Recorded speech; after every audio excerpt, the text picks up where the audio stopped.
following program is the result of a life turned around by God. Pastor Dimas went from running guns and drugs into the projects to bringing Bibles and the gospel into one of the toughest neighborhoods in New York City. He lives, preaches, and walks the streets of the Bronx. He turned his life around, and now you can too.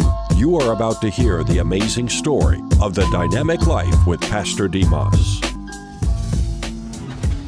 I was rebellious, and I ate it, and I didn't like the way I felt afterwards. My stomach got so pure that when I ate the meat, I was like, why did I eat it? I was like hurting.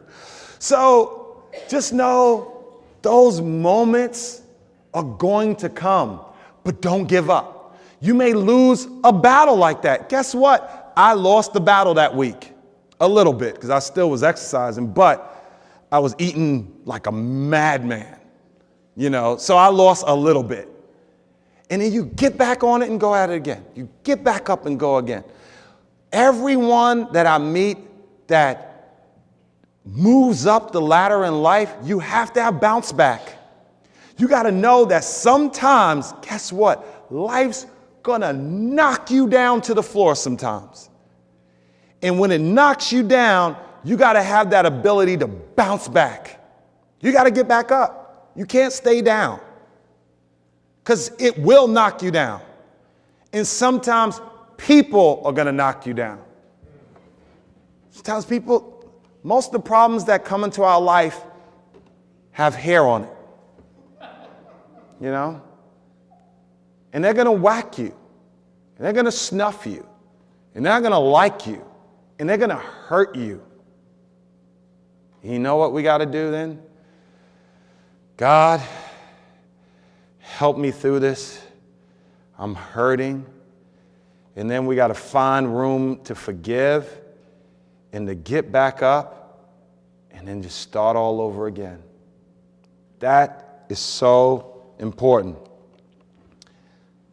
A few more. The other one is who you surround yourself with. This, if I could share anything, this to me is the biggest. I only surround myself with people that are going for the gusto. I love David Baddest. I love him. He always goes for the gusto. He is always like, we got to win New York, or we got to win this. If I'm down, I can call Dave. Next thing you know, I'm like, I can win this whole city, And you need that. And I hope when I hang up with him that he's there like, we can win, And guess what? We're not perfect. We bump heads. We bumped heads like 4 or 5 times.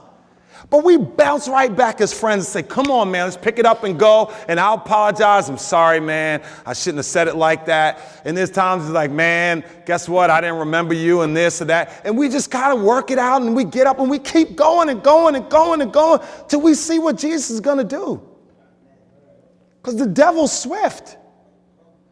But here's who I cut off. You want to get cut off? This is who I cut off. Yo, man, what you up to? Nothing, bro. Chilling.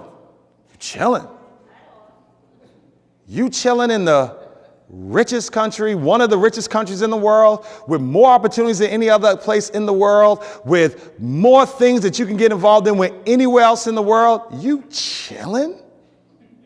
Yo, I'm chilling. What's new? Nothing. Nothing's new? All right, cool. We'll be talking the next time you call me, or I just feel like checking in on you in 6 months from now. I can't do that. I need to be around people that inspire me. I need to be around people that challenge me. I need to be around people that push me. I want to be around people that encourage me, because this fight is too big. You can't drag somebody into the fight. You want to get your feelings hurt? What used to hurt me the most, I'm going to be honest with you, it'd be women in church. Gosh, I would see these amazing women. I ain't talking about physically amazing. I'm talking about just taking on the world. And they go date broad man from the 4th floor who climbing in the apartment window. Yo, you got some grub? I'm like, dump him, cut him off, don't drag him. My wife met me, I told you the story. I may not have had the job, but she saw the diamond in the rough. She saw somebody hungry to make it happen. I told her dad to his face, yeah, I don't have it now. Give me some time. Let me show you who I am. You will see who I am. And don't let people tell you who they are. Make sure they show you who they are. That's important. Oh my gosh, how many people talk? There's people who can talk a good one. Watch them. Listen, but watch. And if you don't see no fruit, don't run down that street. Look for it. Maya Angelou said one of the best quotes that I love, and her quote was this. She said, when someone shows you themselves, believe them. Believe them. That's so important. Get real with it. Get it down. What I try to do, and don't worry, I got 3 more and we're out of here. I try to crystal it down to the smallest denominator. Okay, I heard what they said. I heard this. I heard this. I heard that. I heard that. I heard that. I heard that. I heard. Show me something now. Where is it? If I don't see anything, guess what? I'm out. But we fall for the gift of gab. Oh man, yo. I remember I had people who's telling me, yeah, you know, my cousin's Beyonce, you know, she gonna hook me up and such and such and such and such. And I did this and did that and I did that and I did that. And I'm like, all right, man, let me check it out. I go online, you ain't gonna find nothing on the internet. But you told me you wrote 3 of these songs. Oh yeah, you know, she funny like that. I said, yeah. I'm like, well, didn't you get paid? Where's the stuff? Oh man, she gypped everybody. You know, I'm like, okay. Then I don't hurt people's feelings. I just go, wow, all right, man. No, I know, bro. Word. You know, I learned don't fight with dudes on the corner. You just nod them to death. Yeah, man. Word, son. Word. I feel you. Word. Feel you. All right, yo, I gotta go, man. We'll catch up. Word. All right. Yo, you know, I feel you. You just go. Don't get caught. There are traps out here. Surround yourself with people that are on a mission. It doesn't have to be your same mission. I love, you know, I call Pastor A.L. Bernard, Dimas, I got to call you back. I'm in the gym on the treadmill right now. I love that. Call somebody else. Hey, man, what you up to? Oh, man, I can't talk right now. I'm finishing my book. I'm working on something. All right, man, call me when you got something later. All right. Call another friend. What you doing? Ah, man, I'm editing this movie right now, man. I've been up all night working on it. All right. So then when I'm at home, I'm like, what am I doing? What the heck am I doing? Heck's not a curse. Is that Staten Island acceptable? It's close? Okay. What the joker am I doing? And then I'll just right then say, okay, let me get to work. Let me work on this. Let me write this. Let me do this. And then I just start working on something. When you're around people doing stuff, it forces you to do stuff. So I don't hang with my old friends. How could I speak to this? Okay, I'm going to give 2 minutes to this and we're going to move to the next one. Your job is not to journey through life because everybody you happen to know from high school or your neighborhood. I know some women, they're not married now because of their high school friends. Nobody on the planet is going to be good enough for their high school friends because their high school friends, they don't have anyone either. And they want to make sure you don't have anybody. I've seen people meet their dream mate it's obvious as day. And they're like, I can't go out with you because I got to be with my girlfriends tonight.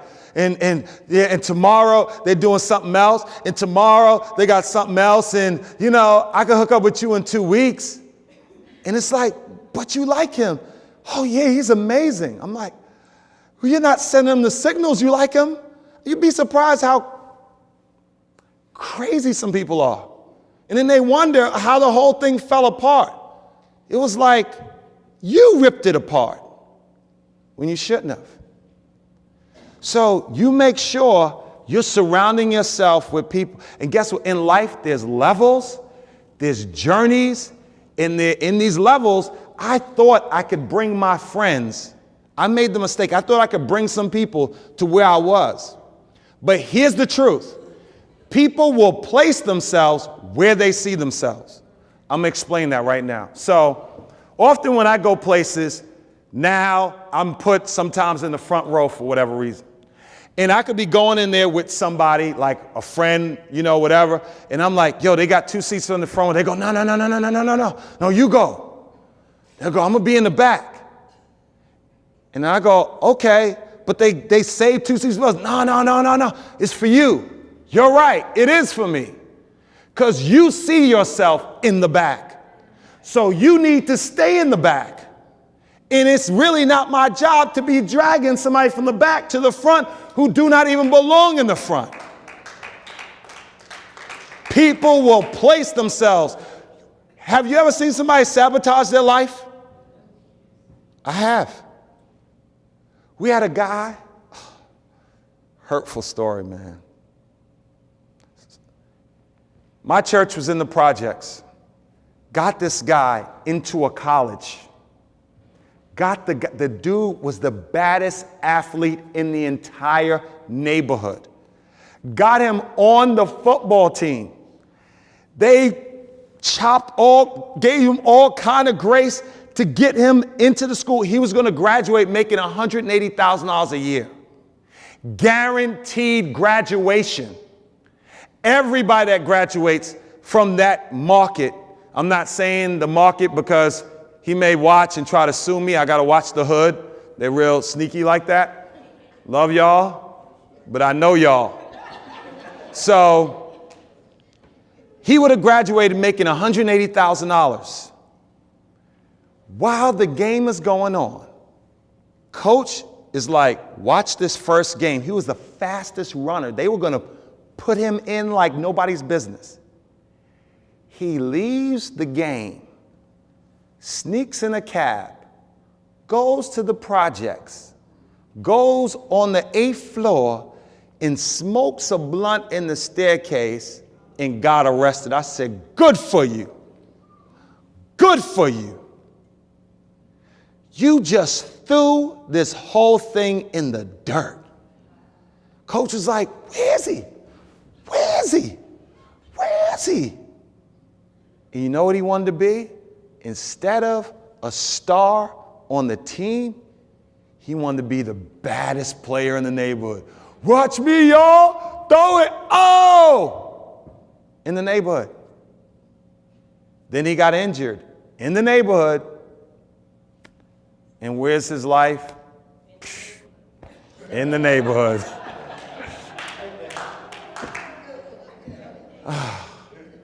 So that was one of those hard lessons. You can't take everybody everywhere. The next one is start early and stay late. Start early and stay late. You got to put in the hours. There's no way around it. There's no way around it. I wish there was, but there's not. There's no way around it. You got to crank in the hours. So for me, I crank in a lot of early hours because I got young kids and I try to let them sleep while daddy's killing in the morning. By the time they wake up, I want to have almost like a half day of work done. That's my MO. So I'm up 4 o'clock, 5 o'clock in the morning going for it. By the time I see you at 9, man, I got so much done. By the time I see you 1, 2 o'clock, you know what most people say to me when they see me at 1, 2 o'clock? They're like, dude, you look tired. I'm like, yeah, but you have no clue. You have no clue how much I've done today, how much has been accomplished. Way beyond average. Way beyond average. And then you push yourself, stay a little late. So on average, I clock in 12 hours a day. Sometimes 14, 15 hours a day. Because I'm definitely doing 5 to 5. That's 12 right there. And I'm working. When you at work, be fully at work. Now, this may not work for everybody, but I'm African American and Latino. I'm half Puerto Rican.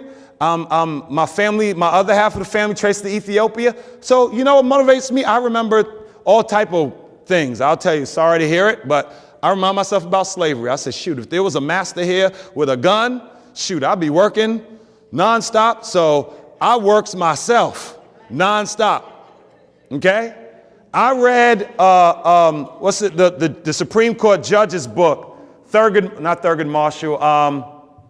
Somebody help me. Black Supreme Court judge now. Clarence Thomas. I read his book. He said his grandfather told him slavery ended out there, but it ain't ending here. You gotta work. And look where he worked himself to. Supreme Court judge. Going down in history. You will always, whatever you think about him, you can think about, you will always know his name. That's why in whatever room you're in, I could just say that and you'll quote him just like that. So you go in early, you stay late. Even if you go to work and it's locked, you work on your own stuff. When you're there, you stay late. If you're at an average job, try to stay later than the boss. Let the boss see you like, Dad, you still there? Yep, I'm still here. When they walk out, then you can leave. Watch what happens. I guarantee something's going to happen. Your income will move up. Something will double. Your transformation will happen. Your knowledge will happen. Something is going to occur. All those hours are going to make something happen. It has to line up. It has to line up. Or your reputation will soar. People will say, man, that's one of the hardest working people I know. We need to work with him. The last two. The other one. Okay, nope, we got one more. That's it. Just the last one, this one, is time. We're ending with this. Time. You have to use time better than other people. And in a sense, you got to be a little brutal in order to do this.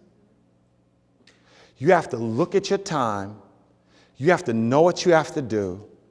And you have to say no to a lot of other people. And that's not easy. Because why? We're people pleasers. Most of us here, guarantee are people pleasers.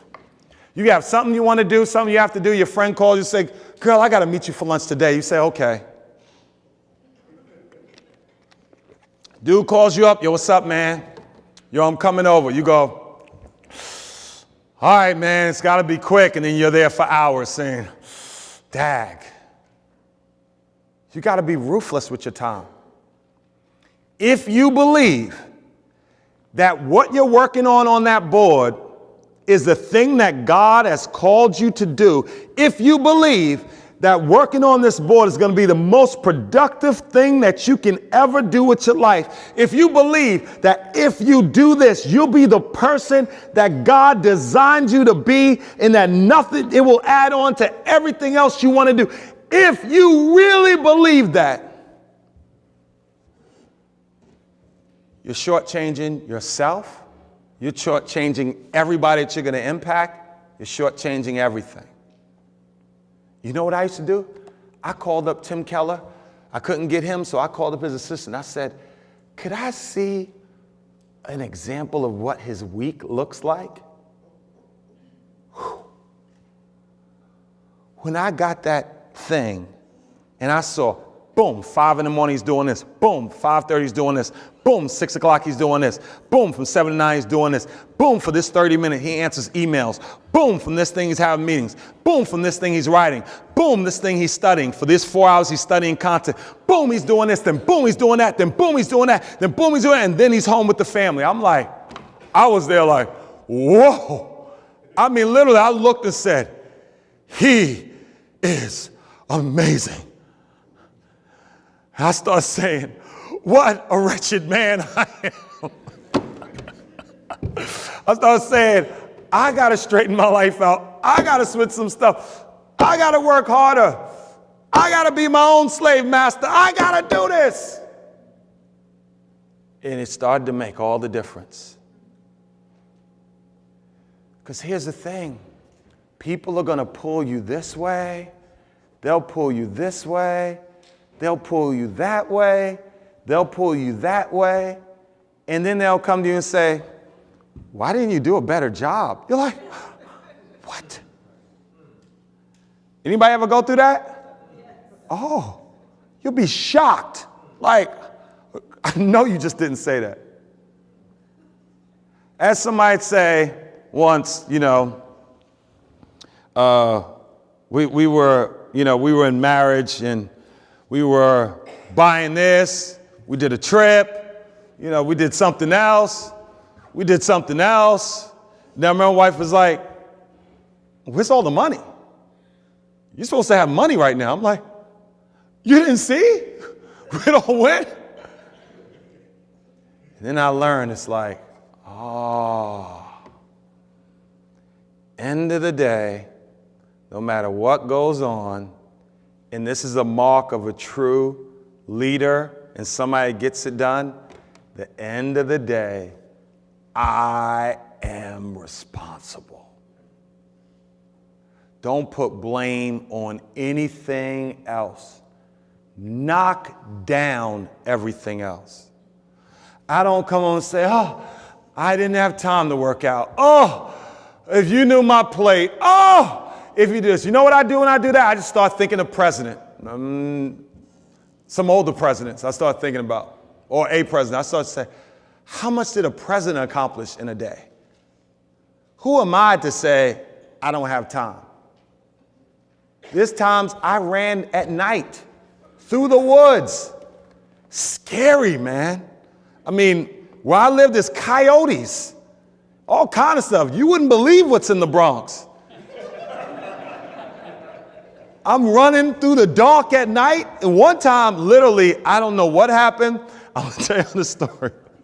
So I'm running and something said, stop. So remember I tell you about that woman intuition thing? So I stopped and I said, it's pitch black. I said, that tree don't look right. So I kind of stopped like this and I looked. I'm by myself. It's at night. And then next thing you know, I saw like the tree move like this and there was a man. He started walking towards me. I turned around. I said, Lord Jesus. I took off running. I ran down the hill. I ran around.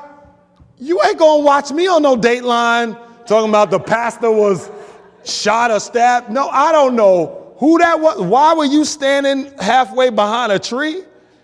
And now I come, you start.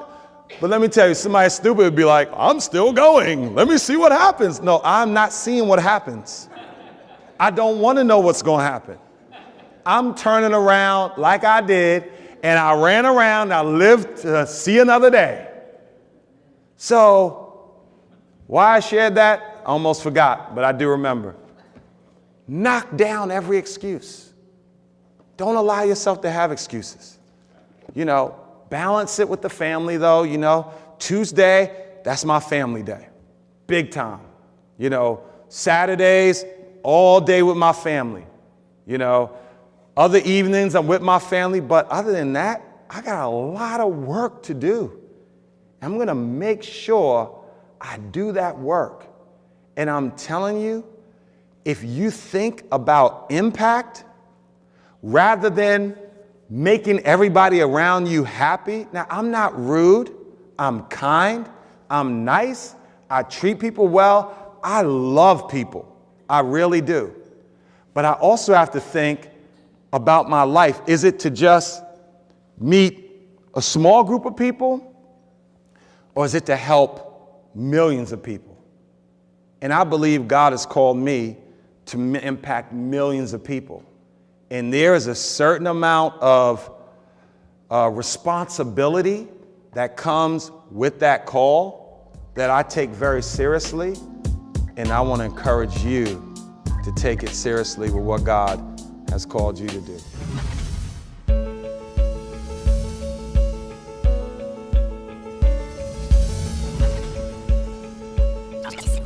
He's got a big plan for your life. And whatever you want me to accomplish, I'm in your hands, God. Last year, the church in New York City united like never before, and we broke records. And we're going for round 2 of Jesus Week. It's gonna be off the chain. During the first full week of June, thousands of saints and hundreds of ministries will be operating in unity to saturate our city with the love of Jesus.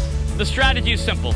step it up in prayer and outreach for 1 week in our own zip codes and our own neighborhoods. In 2017, nearly 1 million people were impacted in New York City through Hope Day, Pray New York, all throughout the zip codes, through basketball tournaments, book fairs, through Bible studies, movie nights, all type of giveaways, outreaches to our immigrant community. Churches were so empowered that they were taking it to the streets. I mean, this was incredible, folks. Then we ended it right at Times Square with 14,000 people worshiping Jesus, hearing testimonies in songs of praise. This is what Jesus Week was all about. All Jesus Week participants will have access to over 1 million Bibles, Jesus film DVDs, children's books, devotional books, and amazing creative tracks to empower your evangelistic efforts. We want to hit it harder this time. We're going to start on June 2nd, and we're going to end on June 9th with a huge celebration, lifting up Jesus' name. Let's come together.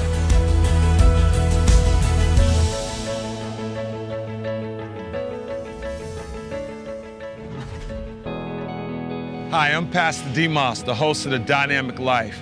Thank you for watching us today. Currently, our mission is to dynamically communicate Christ to culture, and we want to make 10 million bold followers for Jesus Christ. Your gift will help us do this in a much larger way. We're doing this through film, we're doing this through television, we're doing this through large events. We've networked over 5,000 leaders together in New York City to share the gospel. Right now, we're in Chicago, and we're praying that God will help us stop those homicides. We're in New York City with an event called Jesus Week. We reached 14,000 people. We're trying to take the gospel across this world, and we're sending teams into Puerto Rico. Your gift will help us reach and bring water and food to those struggling in Puerto Rico. God bless you. You can go to PastorDimas.com. That's PastorDimas.com. And you can write to the P.O. box on the bottom of the screen. God bless, keep looking up, and keep Christ number one.